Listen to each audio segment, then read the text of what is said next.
나마스테. 안녕하세요. 무자극 영혼의 힐링 채널 스타시대입니다.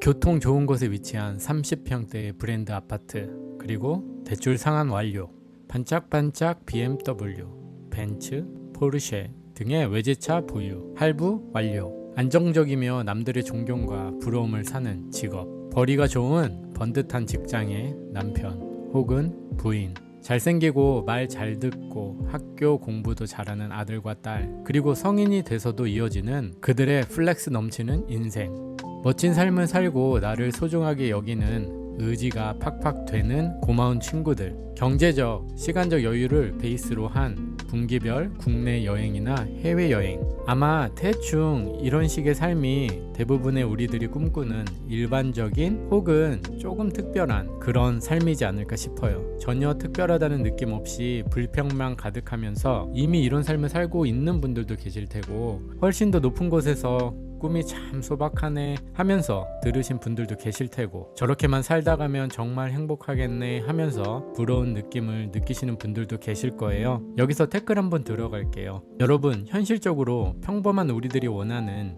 제가 방금 나열한 그런 삶, 혹은 이런 기준의 언저리에 있는 그런 삶, 실제 대한민국의 몇 프로나 누리고 있을까요? 전 세계로 치면 전 세계 인구의 몇 프로나 이런 삶을 누리고 있을까요? 전 세계 자산 상위 1%에 들기 위해서는 2020년 기준으로 105만 달러, 하나로 12억 원의 자산이 있어야 한다고 합니다. 서울에 융자 없는 아파트 한 채 있으면 지구에 있는 모든 인간 중에서 상위 1%에 해당하는 거예요. 한국에서 일반적인 삶, 그냥 적당한 직장을 다니면서 살아간다면 쉽게 생각해서 30년을 아예 지출 1원도 없이 살아야 모을 수 있는 돈이라고 합니다. 남자라고 쳤을 때는 아무래도 군대가 있어서 아마 제대하고 첫 직장 생활 시작해서 30년이면 거의 환갑에 가까운 나이가 된다는 소리죠. 그런데 웃긴 건 제가 처음에 나열했던 조건들은 아파트 한 채만이 아니었죠. 차도 있었고, 생활 환경 수준들도 있었고, 자식들의 삶도 있었고, 대인관계도 있었고 등등 여러 가지가 있었잖아요. 사실 미친 레벨로 높게 잡은 최고 하이 클래스의 인생도 아닌데, 방금 나열한 그 정도 조건이나 그 조건 언저리의 삶이 현실적으로 얼마나 높은 기준의 삶이었는지는 어느 정도 이해가 되셨을 거예요. 당연히 이런 생활을 누리는 사람들은 사실상 많지 않겠죠. 그런데 주변에 이런 걸 너무 편안히 누리는 사람이 많은 것처럼 느껴지는, 나만 그렇게 못 살게 느껴지는 그 이유는 무엇일까요? 사실 여기에는 대출이라는 빛이 숨겨져 있고, 또 SNS라는 그런 속임수도 숨겨져 있죠.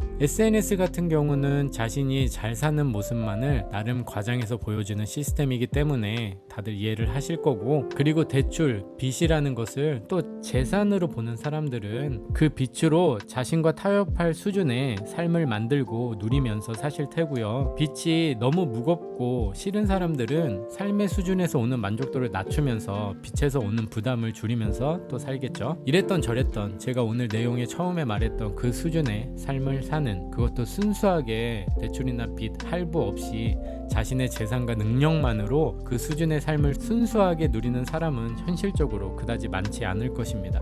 이 계층의 비율은 피라미드화 되어서 여러분들도 다 잘 아시다시피 위로 갈수록 굉장히 좁아지고 밑으로 갈수록 굉장히 넓어지겠죠. 이 비율은 우리의 역사를 과거로 돌려도 비슷한 비율이었을 것이고요.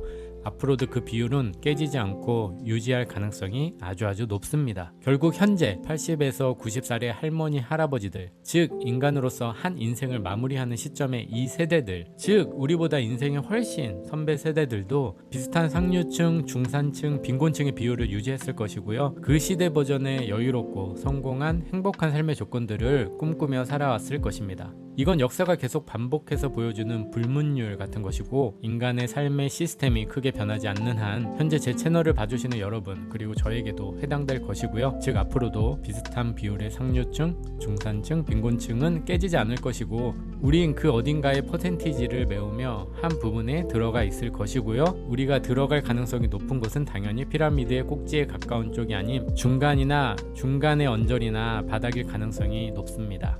결국 우리 각자가 꿈꾸는 삶이 오늘 제가 처음 나열한 그런 조건과 가까운 삶이라면 우리가 죽는 시점에 그것을 이룰 확률은 현실적으로 그리 높지 않다는 뜻이 됩니다. 인정하고 싶지 않고 기분도 더럽지만 현실은 현실이니까요. 물론 이 이야기를 듣고 이런 생각을 하시는 분들도 계실 거예요. 힘들어도 나는 꼭 그런 삶을 이루고 말 테야. 상류층이 아니라도 적어도 중산층 아니면 그 언저리에 들어가고 말겠어. 왜냐면 나는 예외니까. 그런데 슬픈 현실은 우리의 앞세대, 그 앞세대, 그 앞 세대들도 대부분 그런 생각들과 희망을 가지며 살아온 수많은 선배들이 있었을 것이고, 당연히 아주 적은 수의 상류층, 적은 수의 중산층, 아주 많은 중산층과 빈곤층의 비율은 절대 깨지지 않고 과거부터 오늘 이 순간까지 이어져 오고 있죠. 다시 말씀드리지만 우리가 늙었을 시점에서 이 불문율이 깨지지 않을 확률은 아마 99.9% 정도? 우리가 나이를 먹어 인생을 마무리하는 시점에서 아주 슬프게도 대부분의 우리들은 우리들이 원하는 것을 이루지 못했을 가능성이 높습니다. 자신, 즉 개인적인 측면에서의 기준이 어느 정도 비스무리하게 채워졌다고 하더라도 주변의 대인관계 혹은 자식들 혹은 가족의 누군가까지 자신의 기준에 맞춰져 있기는 현실적으로 당연히 쉽지 않을 테니까요. 과연 그때 우리는 어떤 감정을 느끼게 될까요? 자신의 인생을 어떻게 회고하게 될까요? 아, 험한 인생이었어. 무리한 꿈도 아니었고 나 나름 정말 하고 싶은 거 다 참아가며 열심히 쫓았는데 근처도 가지 못한 삶이었네. 아, 내가 한평생 잘못된 꿈을 선택했던 것일까? 그렇게 살았던 게 과연 만족스러운 삶이었을까? 옳았던 선택이었을까? 등등. 아마 대충 이런 식의 감정을 느끼는 분들이 많지 않을까 싶어요. 어떤 대사의 생각일지는 모르겠지만 분명 밝고 행복하고 긍정적인 내용이긴 쉽지 않을 거예요. 왜냐면 원하는 것을 이루지 못했으니까요. 다시 한번 정리하자면 위치 좋은 곳에 30평대의 브랜드 아파트, 그리고 대출 제로, 반짝반짝 외제차 보유, 할부 완료, 안정적이며 부러움을 사는 직업, 벌이가 좋은 번듯한 직장의 남편 혹은 부인, 그리고 나의 빈 곳을 채워줄 그런 성격의 반려자, 멋진 삶을 살고 나를 소중하게 여기는 의지가 팍팍 되는 고마운 친구들, 잘생기고 말 잘 듣고 학교 공부도 잘하는 아들과 딸, 건강도 뒷받침되고, 그리고 성인이 되어서까지 쭉 이어지는 그들의 멋진 인생. 지금 다시 살펴봐도 이게 그리 힘든 건가? 이게 한 인간으로 태어나서 누리기가 그리 어려운 것인가? 이런 생각이 들긴 하는데 좀 전에 말씀드렸다시피 퍼센티지로 보면 쉽지 않다는 게 팩트죠. 자, 지금까지 내용을 한번 정리해 보자면요, 우리가 꾸는 꿈의 대부분은 경제적 성공을 베이스로 하고요, 물론 잘못된 것이 아니고 저도 그렇게 생각합니다. 그리고 그 꿈은 정말 헐리우드 스타들의 초호화 생활 같은 그런 것이 아닌 우리의 현실을 베이스로 한 그다지 과하지 않은 꿈이다. 이것도 팩트죠. 하지만 과거 세대, 지금 현 세대를 돌이켜보면 그 정도의 생활을 누리는 퍼센티지는 거의 변함없이 적은 수의 적은 퍼센티지로 일정하게 이어져 왔다. 그 일정한 퍼센티지라는 것이 확실히 산출하기는 어렵지만 많지 않으면 확실하고 이는 피라미드 구조를 이룬다. 앞으로도 사회 시스템이 크게 변하지 않는 한 이는 변함이 없을 것이다. 이 말인즉슨 우리의 대부분도 꿈을 이루지 못하고 죽을 확률이 크다. 물론 현재 나는 예외다 라고 생각하는 사람들이 대부분이겠지만 그것도 과거에 수없이 많은 이들이 가졌던, 그리고 그렇게 죽어갔던 반복되는 평범한 현실일 뿐이다. 자, 여기까지의 흐름 정리되셨죠? 이제 제 개인적인 이야기를 조금 덧붙일게요. 그럼 저는 오늘의 주제에 대해서 어떻게 생각할까요? 저 역시 여러분과 똑같습니다. 비슷한 꿈을 가지고 있고요. 저 또한 예외이기 때문에 남들은 이루지 못할지라도 나는 이루겠지라는 그런 마인드도 한켠에 있죠. 하지만 여러분과 조금 다른 포인트가 있다면 저는 제 꿈이 이루어지지 않을 것도 굉장히 현실적으로 생각하고 있다는 점입니다. 결국 난 예외다와 난 예외가 아니다를 둘 다 적당한 밸런스로 아주 현실적으로 바라보고 있다는 점이죠. 지금 이 말이 굉장히 중요합니다. 나는 예외다 와 난 예외가 아니다의 밸런스. 이것을 현실적으로 받아들일 때 오늘의 주제인 현대판 다루마를 완성할 수 있기 때문입니다. 다루마도 그 의미가 굉장히 포괄적인데 제가 다루고 싶은 다루마는 우리가 살면서 인생의 중간중간에 흔들림을 잡아줄, 그리고 죽는 시점에 꿈을 이루지 못했을지라도 적어도 불행하게 눈을 감지 않게 해줄 그런 다루마라고 말씀드릴게요. 오늘 우리가 몇 번이나 언급한 우리를 행복하게 해줄 거라 생각하는 생활 환경, 라이프 스타일, 꿈, 그런 것들은 사실 개인의 능력만으로 이룰 수 있는 것이 아닙니다.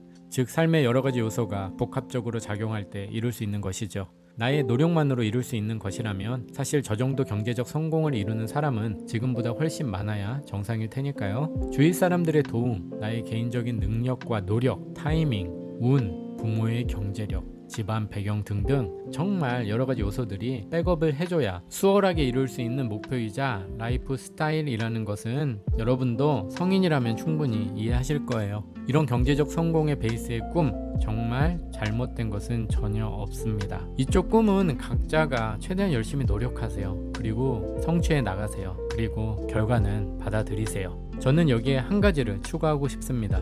좀 전에 말씀드린 다루마를 위해서요. 살면서 중간중간 나를 잡아줄 선한 삶의 기준, 그리고 인생을 마감하는 시점에 그래도 미소 지으며 눈을 감을 수 있게 해줄 그런 기준. 쉽게 설명드려 이런 것입니다. 내가 목표로 잡은 꿈들이 정말 하나도 이루어지지 않는다 해도, 아니면 대부분은 이루어지지 않고 정말 초라하게 중요도 낮은 몇 개만 이루어진다고 해도, 혹은 비슷하지만 가장 낮은 단계로 너덜너덜하게 이루어진다고 해도, 내가 죽을 때 인생이란 거 참 거지 같네 이런 느낌이 아닌, 아 그래도 재밌게 살다 간다 라면서 미소 지을 수 있게 하는 플랜 B의 꿈, 즉 나만의 다루마. 주변의 도움도 크게 필요 없고, 운도 크게 필요 없고, 타이밍도 크게 필요 없고, 나의 능력도 크게 필요 없는, 가족의 백그라운드도 영향을 크게 받지 않는 그런 꿈, 그런 꿈을 하나 만드는 것이에요. 디테일한 어떤 세부 리스트 같은 것이 될 수도 있지만, 몽글몽글한 어떤 개념, 철학 같은 것이 될 수도 있을 것 같아요. 제가 오픈할 수 있는 수준에서 제 것을 한번 공유해 볼게요. 가슴속 깊이 너무 하고 싶은 일을 직업으로 하지 못하게 될지라도, 그래도 죽어도 하기 싫고 진짜 너무너무 하기 싫은 일은 직업으로 하지 않을 그런 자유를 누리자. 세계의 다양한 계층의 다양한 국적의 친구들을 많이 사귀자. 남에게 해를 끼치면서 나의 이익을 추구하는 것보다 남에게 도움을 주며 함께 발전하고 성공해 갈 수 있는 그런 삶을 살자. 나이가 먹어도 반짝반짝한 사람이 되자. 가슴이 말하는 것은 현실적인 부분 그런 거 따지지 말고 무조건 하고 보자 등등이 되겠습니다. 물론 정말 커다란 것들은 제가 오픈을 하지 않았는데요. 좀 작은 것들은 이런 것들이 있을 것 같아요. 저는 제가 원하는 라이프 스타일을 이루지 못하고 이번 생을 마감한다고 해도 적어도 방금 말씀드린 저만의 다루마를 유지하고 지켜간다면 죽는 시점에 웃으며 행복하게 삶을 마감할 수 있을 것 같고요. 나름 타협 좀 하면 잘 지키면서 살아왔습니다. 여러분들 다루마의 개념 이해하셨죠? 여러분들은 여러분들만의 아이디어로 자신만의 플랜 B, 자신만의 다루마를 만들 수 있으실 거예요. 그리고 이것은 여러분이 인생을 살아가는데 아주 튼튼한 방패가 되어줄 것입니다. 번듯한 아파트 하나 마련하지 못해도, 만족스러운 배우자를 만나지 못해도, 자식들이 내 기대만큼 살아주지 않아도, 내가 원하는 것들을 갖지 못해도, 내가 누리고 싶은 라이프 스타일의 근처도 가보지 못했던 인생이라 하더라도, 그래도 죽을 때 적어도 난 이런 것들은 이뤄냈잖아 라면서 미소 지을 수 있는 자신만의 다루마, 그리고 나의 노력만으로도 어느 정도 이룰 수 있는, 운이 따라주지 않는다고 해도 어느 정도 이룰 수 있는, 내가 노력한다면 그래도 이룰 수 있는 그런 나만의 다루마, 그것이 무엇인지 생각해보는 시간을 가져보세요. 이것이 살면서 여러분들이 만나게 되는 인생의 거친 폭풍과 파도에서 여러분들에게 길을 잃지 않게 해주는 작은 빛이 돼줄 거예요. 그리고 힘들게 노력하며 치열하게 살았던 90여 년, 100여 년의 그 짧고도 긴 시간, 그 시간에 당신의 인생을 반짝반짝하게 마감할 수 있도록 도와줄 소중한 삶의 모토가 될 거예요. 여러분 현실적으로 여유있고 경제적으로 성공한 그런 삶의 목표를 만들고 끊임없이 성취해 나가세요. 하지만 그 목표, 그것을 위한 노력, 그리고 결과를 당신의 다루마가 항상 안아주고 있는 그런 느낌의 삶을 살아가세요. 당신만의 다루마는 무엇입니까? 오늘도 함께 해주셔서 감사합니다. Peace.